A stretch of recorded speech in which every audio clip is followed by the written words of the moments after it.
The access center will always be seen when you're in the model mode at the top left of the UI. To move the axis of the object, there's two ways you can do it.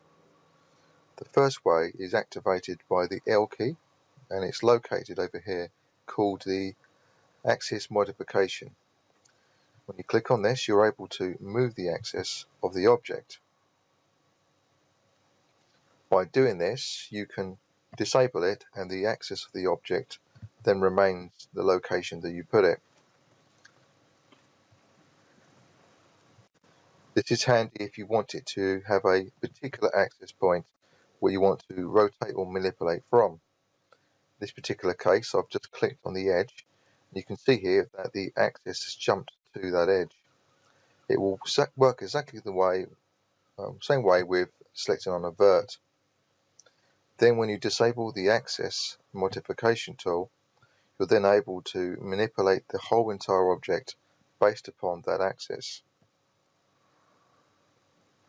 As you can see here, like a hinge, for example, on a door.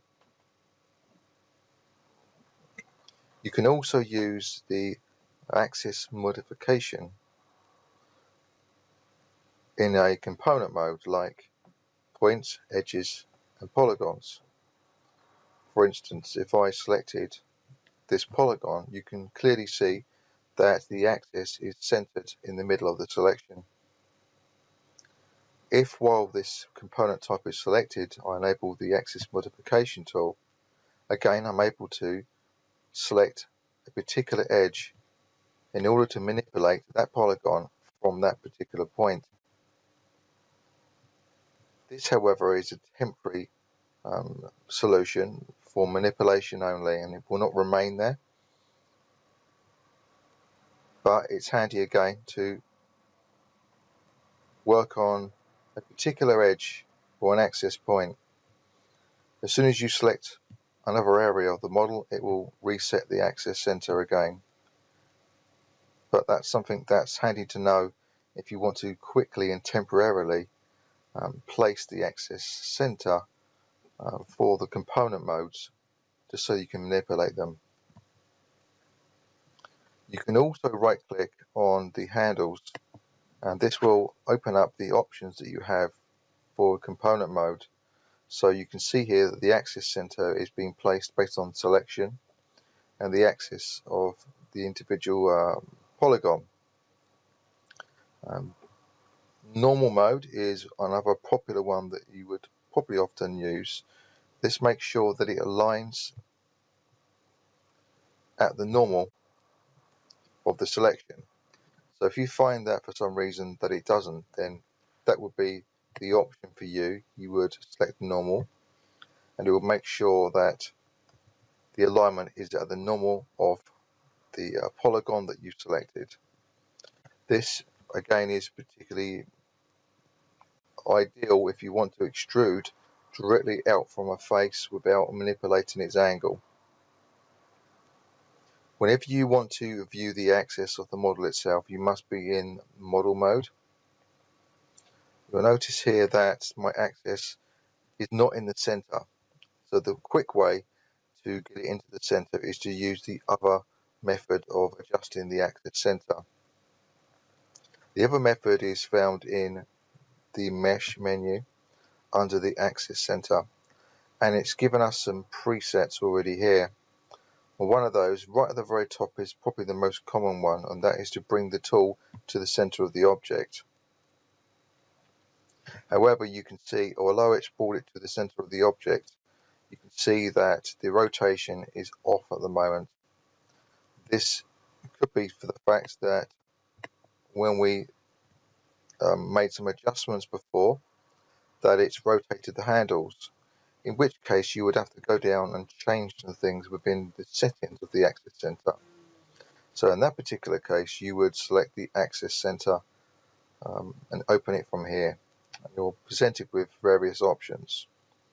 I'm not going to go for all of these options, but I'm going to show you the core basic ones that you would more likely use.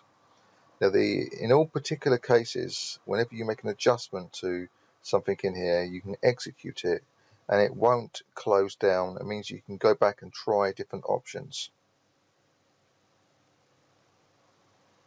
So for the alignment, for instance, see here, this is having an effect on where the axis is aligned to. I'm going to align it to weld space.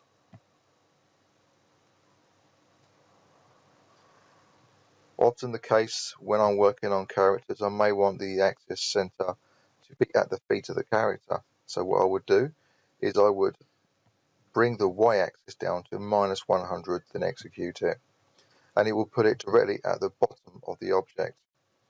If I put this as a +100, it will put it at the top of the object according to its bounding box.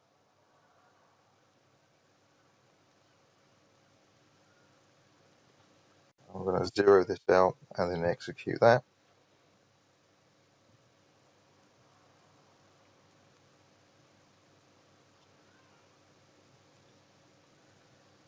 If, for instance, when you use your axis center, that you find that when you're clicking on axis or center axis to, and it does nothing, it may be the case that you've got some floating vertices left behind.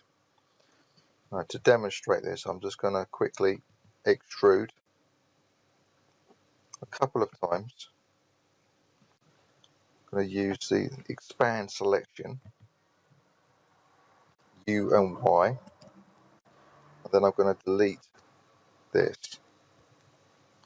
Now, you may see that I've deleted it, but when you go into the point mode, you'll see here, you may not be able to see in fact because it's quite small, but you'll see the vertices have been left behind. In R20 there's an option now to remove these vertices automatically, but in previous versions they get left behind. The result of this is that it will affect the axis center because it still sees this as part of the overall bounding box. Therefore, when you go to the axis center and you click center axis, you'll notice that now the axis is the center of the whole bounding box, but it may not appear it according to the geometry. The solution to this is to go to the mesh, commands, and then click on optimize. If you click on the little tiny cogwheel, you'll notice that one of the options here is to remove unused points. This will remove the unused points, and then you can go to the axis center and try again, and then it will go to the center of the object.